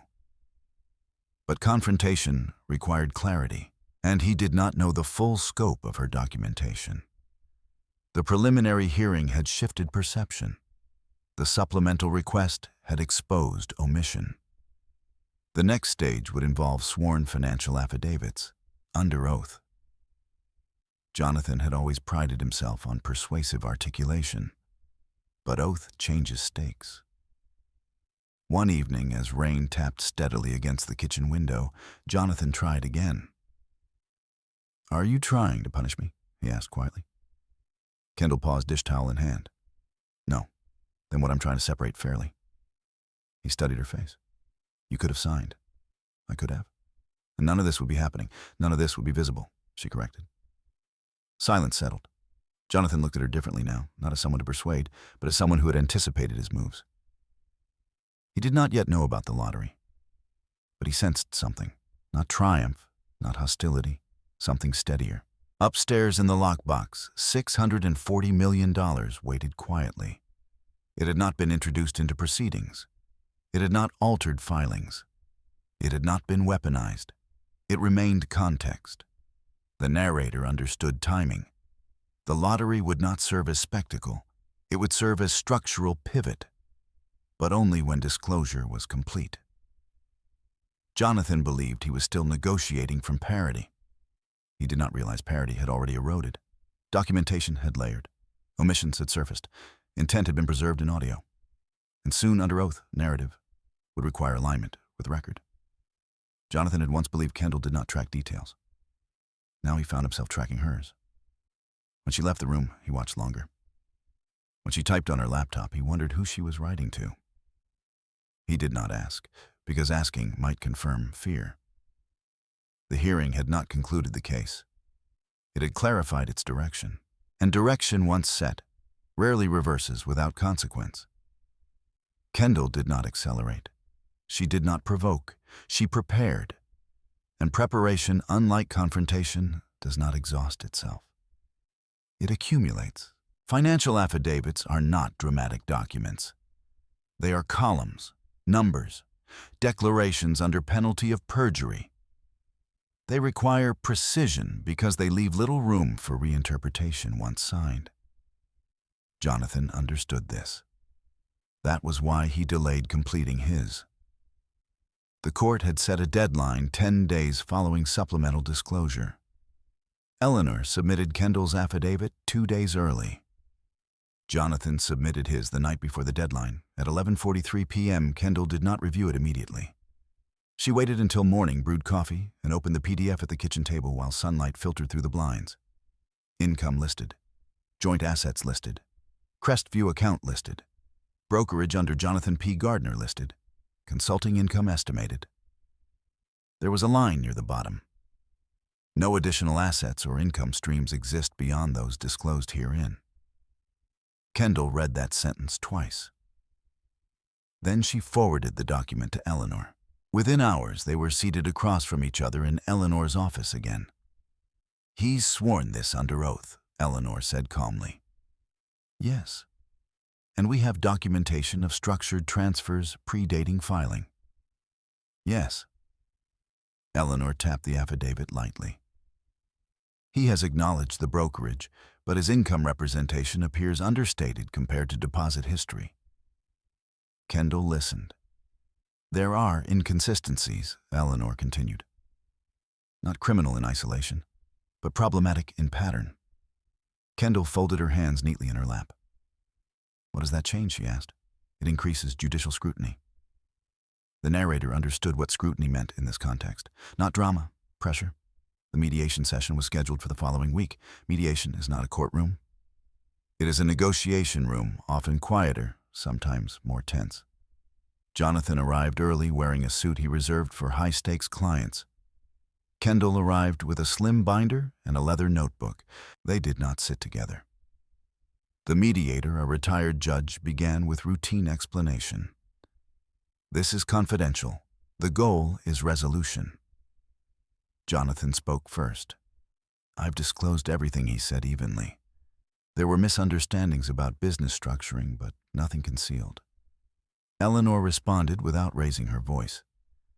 "We have email correspondence, structured transfers, and audio statements demonstrating intent to accelerate dissolution before disclosure." Jonathan stiffened slightly. "Audio?" he asked. Eleanor did not elaborate. "Evidence," she said. The mediator raised a hand gently. "Let's remain focused on settlement terms." Jonathan leaned back, recalculating. He had not anticipated the word audio entering conversation. Across the table, Kendall did not look at him. The mediator proposed asset division scenarios. Joint home equity, retirement accounts, Crestview balance, brokerage. Jonathan argued for retention of most investment portfolios. "Kendall has limited earning capacity compared to mine," he said. Kendall's expression did not change. Eleanor responded. "Given documented pre-filing asset movement, we will request disproportionate allocation." Jonathan's composure thinned. "This is punitive," he said. "It is corrective," Eleanor replied. Hours passed. Proposals moved across the table and back again. Jonathan began to feel the narrowing of options. If mediation failed, trial exposure would increase. The word sanctions had already been mentioned in preliminary hearing. Judicial tolerance for incomplete disclosure was not infinite. During a break, Jonathan approached Kendall in the hallway. "What else do you have?" he asked quietly. "Documentation," she replied. Of what happened?" He searched her face for emotion. "You're trying to corner me. I'm trying to conclude this fairly." Jonathan lowered his voice further. "You think you're stronger here." Kendall met his eyes calmly. "I think truth is." He stepped back slightly. Inside the mediation room, the final proposal was drafted. It reflected increased allocation to Kendall based on documented misconduct. Jonathan hesitated before signing preliminary agreement. The mediator spoke gently. "Litigation will be more expensive, more public, more rigid." Jonathan looked at Kendall. She did not nod. She did not prompt. She waited. He signed, not because he agreed fully, but because uncertainty ahead was greater than compromise now. The agreement would still require court approval. But structure had shifted. That evening back at the house they still shared temporarily, Jonathan moved with contained quiet. "You've won," he said without looking at her. Kendall stood by the kitchen sink rinsing a glass. "This isn't about winning," she said. He gave a short, humorless laugh. "Everything about this feels like losing." She turned off the faucet. It feels like consequence." He did not respond. Upstairs, the lockbox remained closed. Inside it, the lottery ticket remained silent. The narrator understood something Jonathan did not. He believed the mediation settlement represented the core loss. He did not know the financial landscape had shifted beyond what mediation addressed. Eleanor called Kendall later that evening. "The agreement is strong," she said, "but before final court approval, we need to discuss timing." "Timing of what?" Kendall asked. "The lottery claim." Kendall sat at the edge of her bed. "Yes," she said. "If you claim before final decree, it becomes marital property subject to division. And if after post-separation, assets are typically separate depending on jurisdiction." Kendall absorbed that. "Is it ethical to wait?" she asked. "It is legal," Eleanor replied. "And you have complied with disclosure obligations to date." Kendall did not answer immediately. Ethics mattered to her. Not optics, not advantage, truth. She considered sequence. The ticket was purchased before filing. But the claim had not been made. Income had not been realized. Timing mattered. Downstairs, Jonathan opened a bottle of whiskey. He poured one glass, then another. He had signed an agreement that reduced his projected financial standing significantly. He had been forced into transparency. He believed this was the worst of it.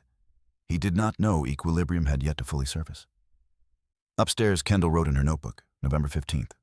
Mediation concluded. Preliminary agreement signed. Timing question remains. She closed the notebook. Her reflection in the darkened window looked unchanged, quiet, composed. The narrator understood that the next decision would not be reactive. It would be deliberate.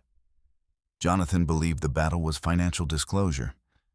He did not realize the true pivot point had not yet entered the record. And when it did, it would not be introduced with spectacle. It would be introduced with documentation. Because Kendall Gardner did not reveal power impulsively. She aligned it with timing. And timing, once chosen, alters everything. Timing is rarely about urgency. It is about sequence. Kendall understood that now more clearly than ever. The mediation agreement had been signed, but not yet finalized by the court. Judge Harold Whitaker would review the proposed settlement for fairness and compliance before issuing a decree of dissolution. Until then, they were still legally married. And the lottery ticket purchased before filing remained unclaimed. Kendall sat across from Eleanor in her office on a gray Tuesday morning, the envelope resting between them on polished wood. "We need to be precise," Eleanor said calmly. "Once you claim, the winnings become a realized asset." "And if I wait until after the decree?" Kendall asked. "Then the claim occurs post-dissolution," Eleanor replied. "That strengthens argument for classification as separate property, even if ticket was purchased during marriage." Kendall considered that. Jonathan had already moved funds prior to filing. He had structured transfers and signed a sworn affidavit acknowledging no additional undisclosed assets beyond those listed. He did not know about the ticket. He had negotiated settlement based on his understanding of available marital property. "If I wait," Kendall said quietly, "am I concealing no?" Eleanor replied, "You are not required to claim immediately. You are required to disclose existing assets. An unclaimed lottery ticket has potential value, but realization matters." Kendall nodded. There was no thrill in the discussion, only calibration. "Once the decree is entered," Eleanor continued, "we move swiftly, establish the trust, claim discreetly." Kendall placed her hand lightly on the envelope. "Then we wait," she said. Waiting did not trouble her. Jonathan, however, felt the days tightening. He moved through the house with contained agitation. The mediation agreement had reduced his projected retention significantly. He had calculated new projections late into the night. He believed he had absorbed the worst impact. He did not know the horizon had not yet fully revealed itself. 3 days later, the court issued notice final hearing for approval of settlement scheduled for the following Monday at 9:00 a.m. Jonathan read the notice twice. After this, he said aloud to no one in particular, "It's done." Downstairs, Kendall folded laundry with the same steady rhythm she always maintained. Done. She did not respond to the word. The final hearing was brief. Judge Whitaker reviewed the agreement, asked clarifying questions regarding asset division and spousal support waiver, and confirmed both parties understood the terms. Jonathan answered confidently. "Yes, Your Honor." Kendall answered calmly. "Yes, Your Honor." The judge signed the decree. Dissolution of marriage entered into record. With that signature, legal separation became fact. Jonathan exhaled visibly as they stepped outside the courtroom. "It's over," he said. "Yes," Kendall replied. He hesitated, then added, "I hope you find what you're looking for." Kendall met his gaze. "I already have," she said quietly. Jonathan misinterpreted the statement as emotional closure. He did not press. That afternoon, Kendall returned home alone. Jonathan had already begun moving his belongings to a short-term rental. The house felt larger in absence. She walked upstairs to the spare bedroom. The lockbox remained on the top shelf. She retrieved the spare key from the linen cabinet and opened it carefully. Inside, beneath warranties and folded documents, lay the envelope. Kendall removed it and held it in both hands. $640 million. Unclaimed, unannounced, unleveraged. She closed the lockbox and returned the key to its place. Then she sat at the dining table with her notebook. November 20th, decree entered. Marriage dissolved. Ticket unclaimed. She underlined the final line once. Then she called Eleanor. "It's time," she said. "The process of claiming a jackpot of that magnitude is not theatrical. It is procedural. Forms, identity verification, security arrangements." Eleanor had already coordinated with a financial advisor and a trust attorney. Within 48 hours, the Gardner Irrevocable Trust was drafted and executed. Kendall signed documents in a quiet conference room. She did not pose for photographs. She did not call anyone. She did not inform Jonathan. The claim was submitted through legal channels. Under state law, certain information would eventually become public record, but structured through the trust. The following week, the Lottery Commission verified the ticket. There was no confetti, no televised announcement, only confirmation. Jonathan learned of it 3 days later. He was seated at his kitchen island in the short-term rental when his phone vibrated with a news alert. Local resident claims $640 million, jackpot through trust. He opened the article without thinking. The trust name registered slowly. Gardner Irrevocable Trust. His hand stilled. He read the paragraph twice. The ticket had been purchased in Brookline Avenue convenience store. 3 days before divorce filing. Claim submitted after decree. Jonathan leaned back in his chair, blood draining from his face. He did not call Kendall immediately. He calculated. Purchase date, filing date, decree date. He opened the divorce decree and reviewed the effective date. Then he read the affidavit he had signed. No additional assets. He closed his eyes briefly. For the first time since mediation, he felt something beyond frustration. He felt displacement. That evening, he drove to the house unannounced. Kendall opened the door calmly. "You knew," he said. "Yes." "When before the first hearing?" Jonathan stared at her. "You let me negotiate settlement without telling me."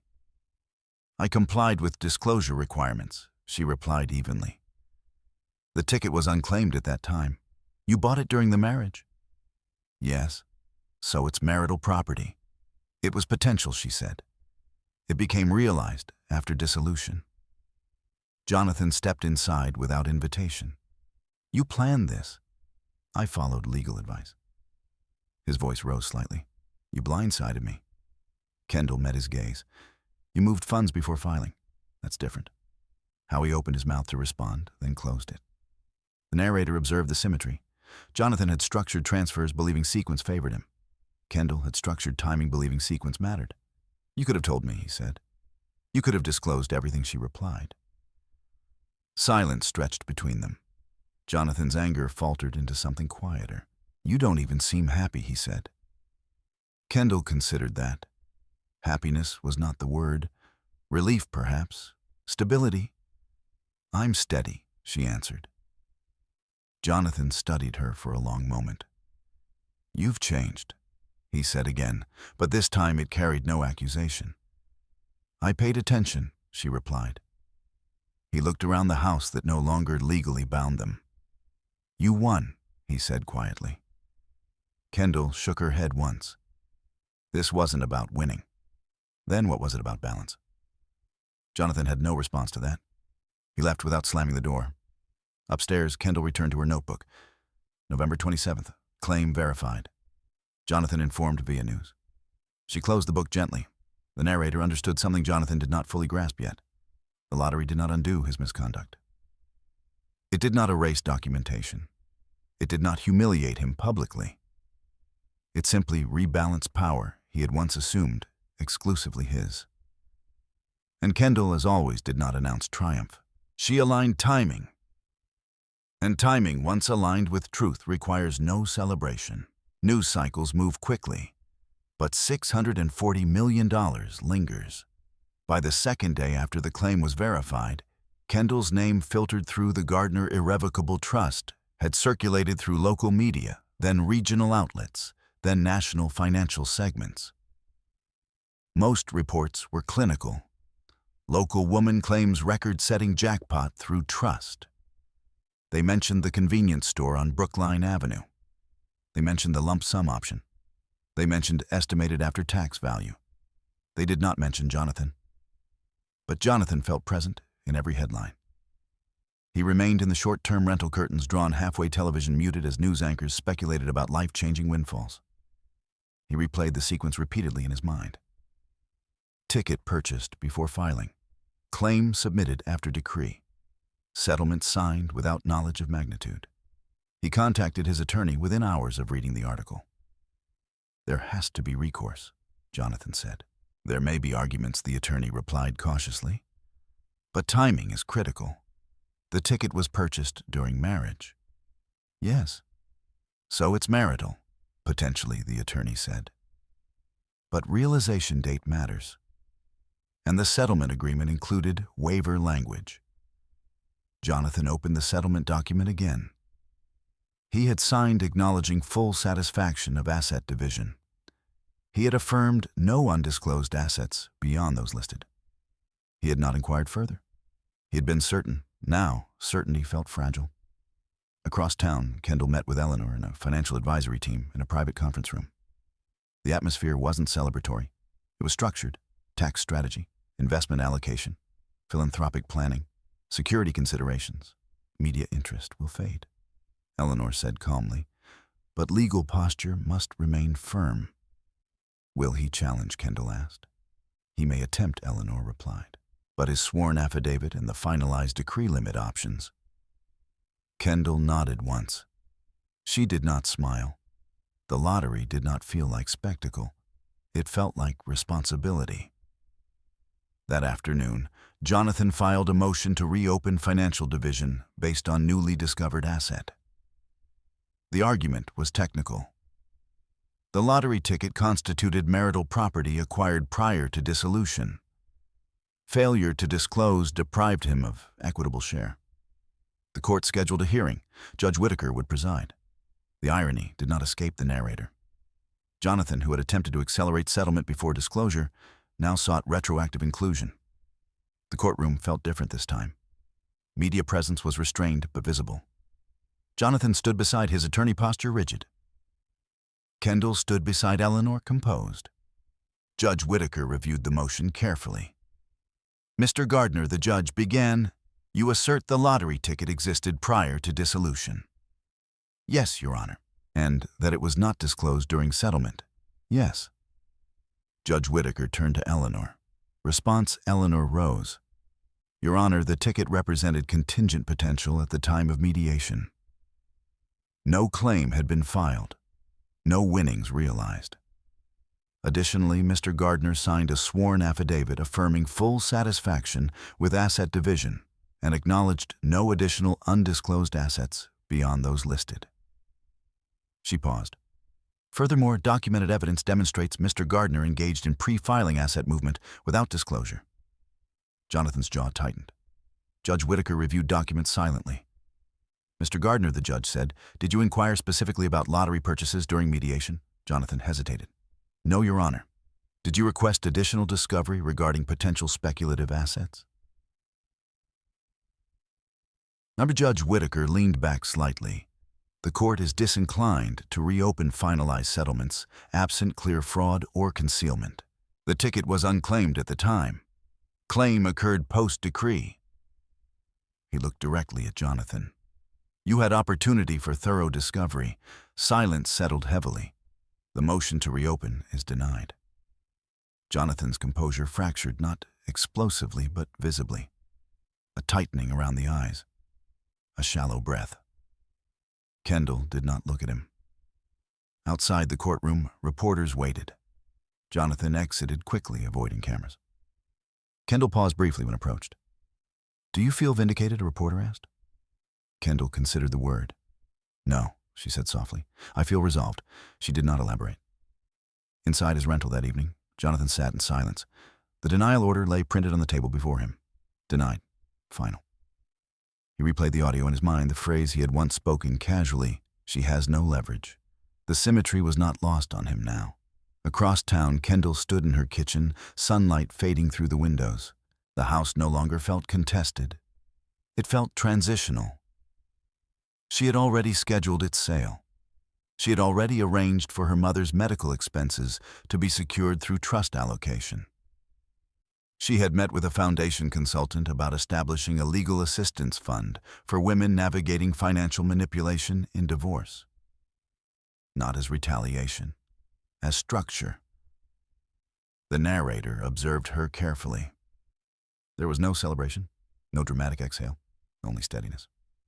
Jonathan called that evening. She let it ring once before answering. They denied it, he said. Yes, you knew they would. I understood the law. He exhaled. I underestimated you. Kendall did not respond immediately. Perhaps, she said finally, you underestimated process. Silence lingered. I didn't think you were capable of this, Jonathan admitted. Of what strategic patience? Kendall considered the phrase. I wasn't being strategic, she said. I was being careful. Jonathan let out a quiet, almost humorless breath. You never yelled, he said. I didn't need to. Another pause. I moved money before filing, he said quietly. I thought I was ahead. Kendall did not accuse. Yes, she said. I didn't expect you to notice. I did. The admission hung between them. Jonathan's voice softened. I'm not proud of that. Kendall listened. For the first time, there was no argument beneath his tone. Only recognition. I hope the money does what you want it to, he said. It will, she replied. They ended the call without hostility. Upstairs, Kendall opened her notebook one final time in that house. December 3rd, motion denied, conversation acknowledgement. She closed the book. The lottery had not humiliated Jonathan. The court had not shamed him publicly. It had applied law. Balance had been restored through documentation and timing, not spectacle. Jonathan's power had not been destroyed. It had been recalibrated. And Kendall's strength had not erupted. It had endured. The narrator understood that justice, when quiet, carries longer resonance. Jonathan had believed leverage was financial dominance. Kendall had demonstrated leverage was clarity. And clarity, once recorded and aligned with law, does not need volume. It needs patience. The house would soon be sold. The past would remain documented. And the balance, once shifted, would not tilt back. The house went on the market in early January. There was nothing sentimental about the listing. 3 bedrooms, 2.5 baths, renovated kitchen, quiet neighborhood. The photographs were clean, neutral, impersonal. The life that had unfolded within its walls was not visible in the staging. Kendall walked through each room one last time before the first open house. She did not linger in the doorway of the spare bedroom that had once been Jonathan's office. She did not pause by the kitchen counter where divorce papers had rested. She moved steadily, checking windows, straightening a chair slightly out of alignment. The sale closed within 6 weeks. Jonathan signed the necessary documents without comment. He had moved into a smaller condominium across town, modern, efficient, impersonal. His consulting work continued though more quietly now. Some clients had drifted away during the proceedings, others remained. He no longer assumed permanence. Kendall relocated to a modest home closer to her mother's neighborhood. Not large, not extravagant, intentional. The trust had already structured distributions carefully, investments diversified, tax liabilities allocated, security consultants hired discreetly. She kept her job at Westbridge Family Clinic for 3 months after the decree. Routine grounded her. But eventually, she submitted notice. Her supervisor was stunned. "You don't have to work another day if you don't want to," he said gently. "I want to work," Kendall replied. And she did just differently. By spring, the Gardner Legal Assistance Initiative was established quietly through the trust. It did not carry her personal name in bold lettering. It did not advertise publicly beyond necessary filings. Its purpose was specific to fund legal consultation for individuals, primarily women who suspected financial manipulation during divorce but lacked resources to verify. Documentation over drama, clarity over accusation. Kendall attended the first board meeting without spectacle. She spoke little. She listened. The irony did not escape her. What Jonathan had once assumed she did not understand financial structuring, she now oversaw with precision. Not as retaliation, as responsibility. Jonathan called once in late March. "I saw the foundation filing," he said. "Yes, you're using it for cases like ours, for cases that need documentation," she replied. He was quiet for a moment. "That's not revenge," he said. "No, it's measured." "Yes," Jonathan exhaled slowly. "I've been thinking about what you said, about balance." Kendall did not respond immediately. "I moved money because I thought you wouldn't notice," he continued. "I assumed you wouldn't challenge it. I noticed," she said. "I know that now." Silence settled. Not heavy, just reflective. "You could have humiliated me," Jonathan said. "I didn't want to." "Why not?" "Because humiliation doesn't correct behavior. Consequence does." Jonathan absorbed that. "I underestimated you," he said again, but without bitterness. Kendall considered the statement. "You underestimated attention," she replied gently. They ended the call without hostility. Weeks passed. Media attention faded, replaced by newer headlines, newer stories. Kendall's life did not transform into spectacle. She did not purchase yachts. She did not move to coastal estates. She invested in quiet stability. Her mother's medical care became seamless.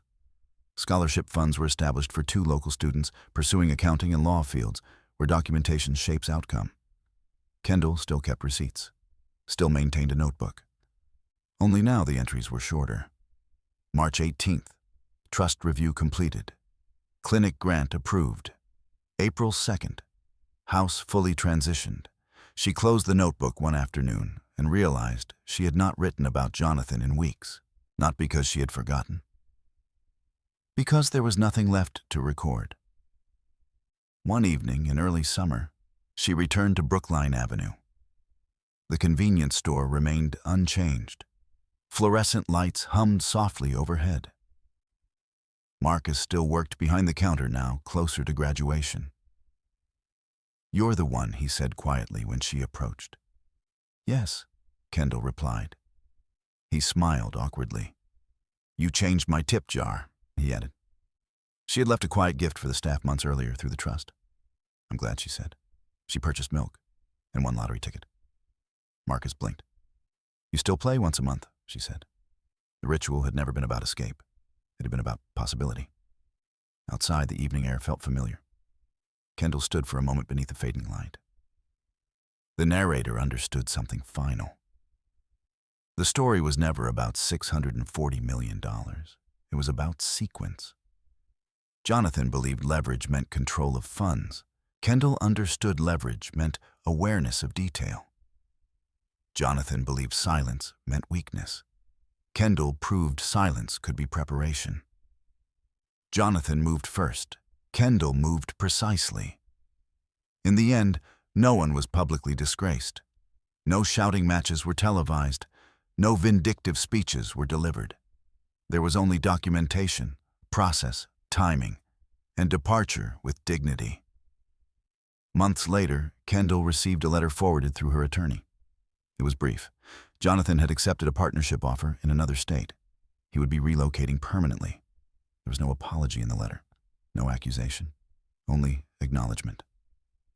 "I hope you are well." Kendall folded the letter once and placed it inside her notebook, not as evidence, as closure. That evening, she sat on the porch of her new home, listening to cicadas hum in steady rhythm. The sun lowered slowly behind neighboring rooftops. There was no triumph in her posture, no lingering resentment, only steadiness. The lottery had shifted numbers, the court had shifted structure, but the true shift had occurred long before either, the moment she chose to pay attention. She did not raise her voice. She did not retaliate publicly. She did not chase validation. She observed. She recorded. She aligned timing. And when the balance tilted, she did not gloat. She simply stepped forward, alone, with dignity intact.